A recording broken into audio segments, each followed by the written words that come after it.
대기업 퍼주기다 이런 얘기들이 있지만 이거는 정말 말도 안 되는 얘기임을 알 수 있습니다. 세액공제로 반도체 기업의 투자가 확대되면 관련 생태계 전체 기업의 수익과 일자리가 엄청나게 늘어나고 국가 세수도 늘어나게 되는 겁니다. 세금을 면제해주고 또 보조금을 지급했을 때 더 많은 세금과 재정 수입이 이루어질 거를 보고 정부도 어떻게 보면 사업하는 겁니다. 큰 기업들 도와주고 어려운 사람 힘들게 만드는 거 아니냐. 그런 얘기들은 거짓 선동에 불과하다는 것을 우리가 다시금 명확히 해야 될 것 같습니다. 금년 예산에 R&D를 조금 줄여가지고 여러분들 불안해하시는 분이 많은데 걱정하지 마십시오. 어디에다가 돈을 더 투자해서 여러분들이 마음껏 도전하고 기회를 창출할 수 있을지 저희가 연구 많이 했습니다. 내년도 예산을 만들 때에는 R&D 예산을 대폭 증액을 해서 민생을 더 살찌우는 첨단 산업이 구축이 되도록 대통령으로서 여러분께 약속드리겠습니다.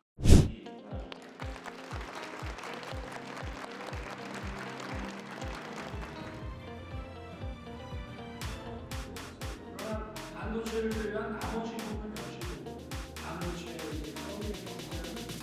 반도체 지금까지 저와 함께하고 있는 이종호 과기부 장관도 여러분 그리고 취임한 이후에는 이종호 장관이 열심히 노력했다고 자부합니다. 먼저 TS와 반도체 그래서 우리에게 전 세계 널 위한 사이언스 파크를 조성해서 케이스 클라우드를 제공해서 케이스 클라우드의 경쟁력을 높이고 그리고 문제를 양성하도록 하겠습니다. 오른쪽에 전국에 흩어져 있는 우리 반도체 인재 사인실인 이곳 수원 성균관대학교에서 여러분들 만나게 돼서 정말 반갑습니다. 오늘 이렇게 보니까 우리 학생들 연구자들이 많이 와 계신 것 같은데 이렇게 만나서 정말 기쁩니다. 제가 취임한 이후에 열흘 만에 미국 바이든 대통령이 방한하셨습니다. 그래서 용산 제 사무실이 아니라 평택의 삼성 반도체 캠퍼스에서 처음 만났습니다. 손님을 모실 때는 원래 제일 좋은 것부터 보여드리지 않습니까? 정상과 대화를 하면은 한국에 대해 가장 많이 얘기하는 것이 BTS와 반도체입니다. 그래서 우리에게 정말 전 세계 자랑하고 싶은 넘버원이 바로 이 반도체이기 때문에 삼성 캠퍼스를 바이든 대통령에게 대한민국의 첫 번째 방문지로 보여드리고 저도 거기서 처음 만난 것입니다. 가보니까 이 노광 장비 네덜란드자만 있는 것이 아니고 어플라이드 머티리얼스라고 미국산 이런 장비들도 많이 있더군요. 하여튼 저는 취임 이후에 반도체 산업 발전을 위해서 나름 열심히 노력했다고 자부합니다. 먼저 대통령에 취임한 직후 반도체 관련 학과의 정원부터 늘렸습니다.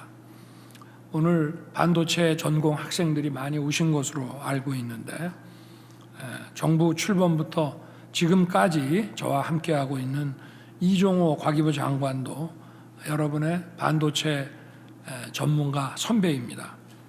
제가 선거 때부터 우리 이종호 장관으로부터 반도체에 관해서 공부를 좀 배웠습니다.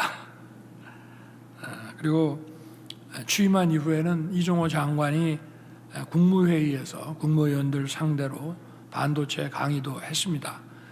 왜 국무회의에서 반도체 강의를 했느냐? 이거는 과기부 장관이나 산업부 장관뿐만이 아니라 모든 국무위원이 우리나라의 주력 전략 산업에 대해서 알고 있어야 된다는 판단하에 우리 과기부 장관으로 하여금 국무회의에서 강의를 한번 하게 한 것입니다.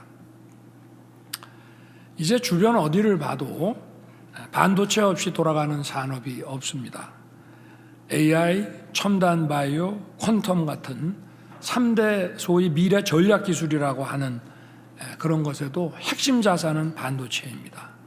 퀀텀조차도 바로 이 반도체 칩을 만드는 그런 기술로서 소형화하고 이 퀀텀 프로세스를 효과적으로 쓸 수 있는 것입니다. 그리고 반도체는 최첨단 무기 체계의 기반이 되는 안보 자산입니다.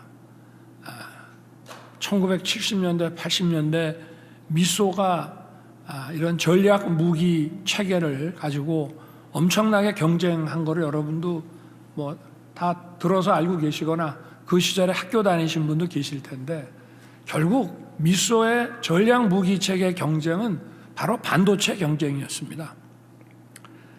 그리고 우리의 이제 주력 수출 산업하면 반도체, 자동차, 조선, 석유화학 뭐 이런 것들 아니겠어요? 그러나 반도체를 제외한 나머지 부분 역시도 반도체에 의해서 좌우되는 그런 산업이라고 할 수 있습니다. 반도체는 그 어떤 산업보다도 우리의 민생을 풍요롭게 하고 많은 양질의 일자리를 제공합니다. 우리가 반도체 그러면 삼성전자, SK하이닉스 거기만 잘 되는 거 아니냐 이런 생각을 하기가 쉽습니다만 여러분들은 안 그러시겠지만 반도체 공장을 하나 세우면은 설계 기업, 디자인 기업, 후공정 또 R&D 시설까지 모두가 들어서게 되고 거대한 에코시스템이 만들어집니다. 그리고 이러한 시설들을 만드는데 먼저 건설 인프라 수요도 엄청나지 않겠습니까? 그리고 반도체 생산에는 엄청난 양의 공업용수와 전기 공급이 필요합니다. 제가 이제 해외 순방을 나가서 외국 정상들을 만나보면은 반도체 이런 파운드리를 갖고 있지 않은 그런 국가의 정상들은 저보고 그래요. 한국의 반도체 이런 기업들한테 자기네 나라에 와서 이런 좀 파운드리를 좀 하나 만들어 달라고 얘기를 합니다. 그러면 제가 라인 하나 까는데 공업용수가 어느 정도, 전기 공급이 어느 정도인지 얘기를 하면서 이 나라에 원전이 몇 기나 있습니까? 라고 제가 물어보면 왜 그러냐고 그래요. 그래서 라인 하나에 원전 1기 정도는 있어야 되는데 라인 하나에 인구 140~50만이 쓰는 전기가 필요한데 공업용수와 전력이 그 정도 공급이 됩니까? 라고 물어보면 입을 닫습니다. 그러니까 이게 어떤 산업인지 이걸 하고 있는 나라 아니면 잘 모릅니다. 그래서 이게 엄청난 양의 전후방 이런 관련 효과, 전후방 투자가 필요하고 그리고 1, 2, 3차 협력업체들의 동반 투자가 뒤따르면서 이 반도체 공장을 하나 세우게 되면은 어마어마한 일자리들이 창출되게 되는 것입니다. 우리가 평소에 그걸 잘 못 느낄 수 있어요. 이게 반도체 공장이 만들어지면서 거기에 따른 이런 생태계가 조성이 되고 전후방 이런 이런 동반 투자 효과가 생겨서 우리에게 이런 일자리가 생기는 건지 못 느끼는 경우가 많이 있습니다만은 반도체라는 것은 그만큼 우리 일반 국민들, 중산층, 서민들의 민생에 엄청난 영향을 주는 산업이라는 것을 우리가 잘 알아야 될 것 같습니다. 그러다 보니까 지금 선진국들은 이런 반도체 메가 클러스터를 구축하기 위해서 아주 치열한 전쟁을 벌이고 있습니다. 미국도 과거에는 자기들이 파운드리 가지고 있다가 이제 설계 중심으로 하고 뭐 일본, 한국 뭐 이런 데다가 파운드리 만들고 자기네들 물건을 사가는 시기였는데 지금은 자기들도 이걸 구축하려고 하고 있습니다. 그건 엄청난 또 고용 유발 효과가 있기 때문에 그런 것이기도 합니다.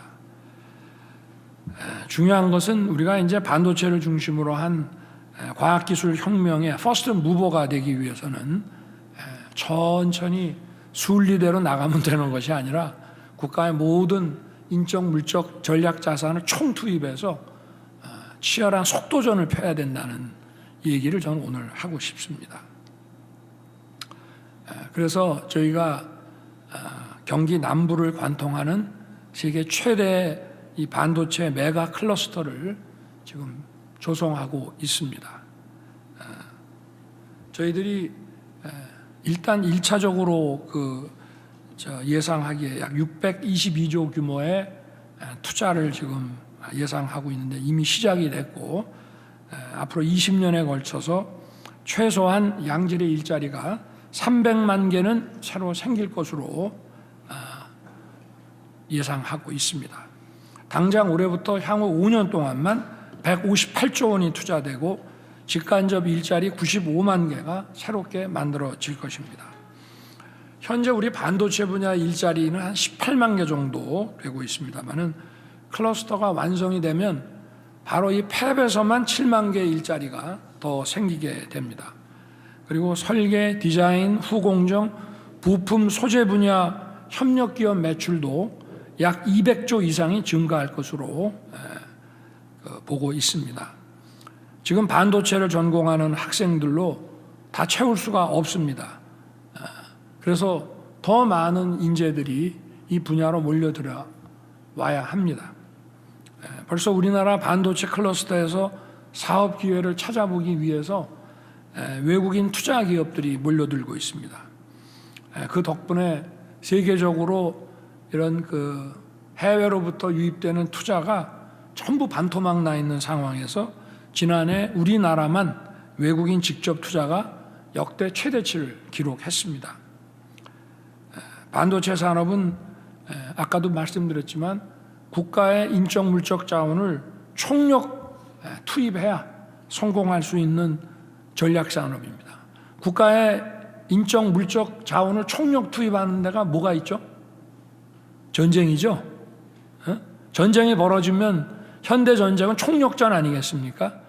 반도체 산업을 키우고 세계 최고의 초격차를 유지하는 것은 바로 전쟁이라고 생각하시면 됩니다.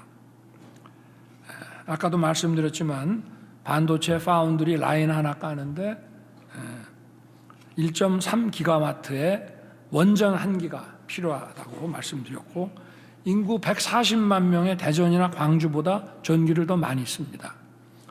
기흥에 있는 삼성전자만 해도 생산 라인이 7개가 있습니다.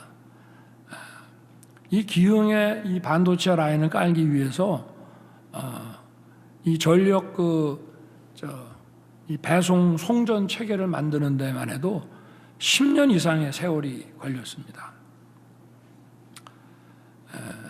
뿐만 아니라 데이터 센터 건설하고 또 전기차 보급이 본격화되면은 이런 고품질의 안정적인 전력 공급이 필요하고 원전은 이제 필수입니다.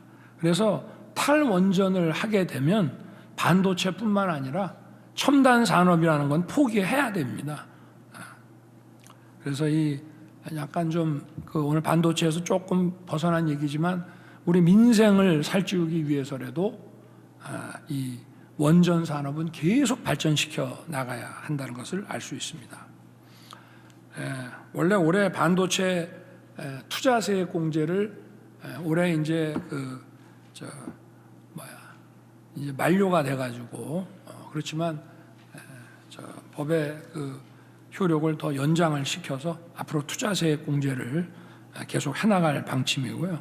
여기에 대해서 대기업 퍼주기다 이런 얘기들이 있지만 이거는 정말 말도 안 되는 얘기임을 알 수 있습니다.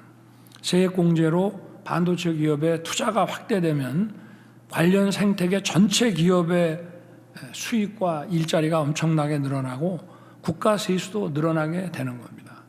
대한민국의 기획재정부도요 다 사업하는 데입니다. 이 세액 공제 해줘가지고 세수 감소 되는 거를 그냥 볼 국가 기관이 아니죠.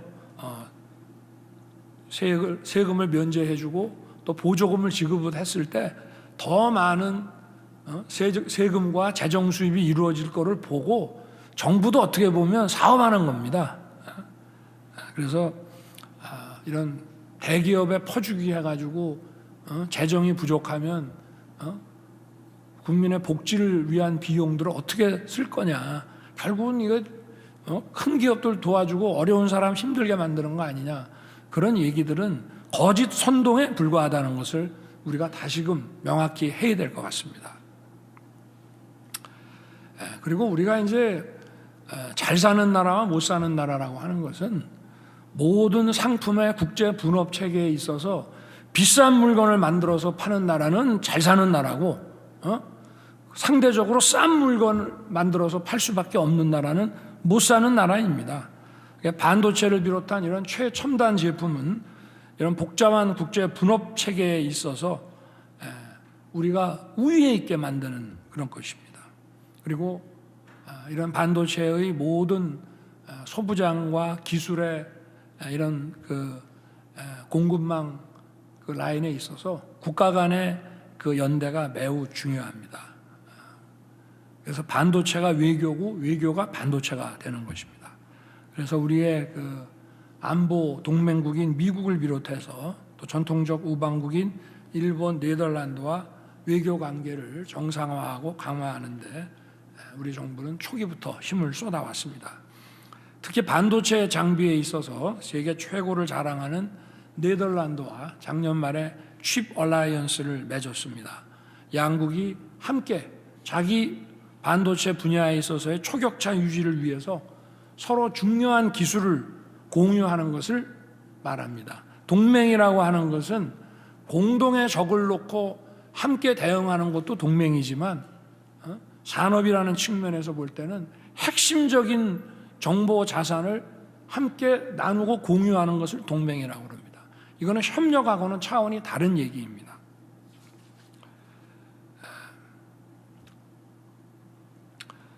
그리고 이 반도체 산업 초격차를 유지하는데 무엇보다 제일 중요한 것은 우수한 인력입니다.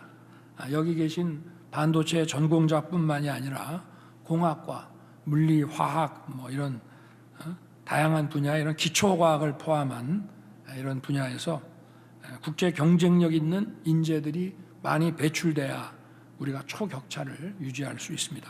R&D 투자라고 하는 것은 결국은 사람에 대한 투자입니다. 뭐 기계 사는 게 R&D겠습니까? 결국은 우리 학생과 연구자들을 더 우수한 인력으로 만드는 그 과정이 바로 R&D 아니겠습니까?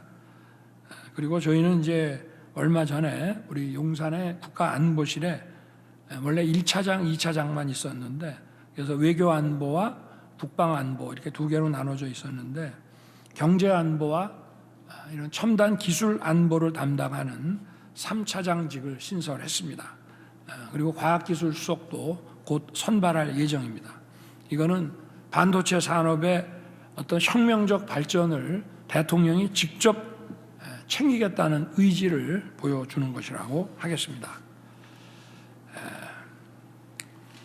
남들은 만들지 못하는 아주 비싼 고부가 가치 상품을 생산하는 우리 산업 구조가 돼야만 우리 국민 모두가 다른 나라보다 잘 살 수 있습니다. 교육, 과학기술, 산업, 외교정책 이 모든 것들을 종합해서 첨단 산업 생태계를 구축하고 세계에서 가장 비싼 첨단 기술 상품을 우리가 만들어내야 합니다. 오늘 각 대학 반도체 전공 학생들 또 현장의 반도체 관련 기업인들께서 이 자리에 많이 오셨습니다. 좋은 정책 아이디어를 마음껏 펼쳐주시기를 부탁드립니다. 감사합니다.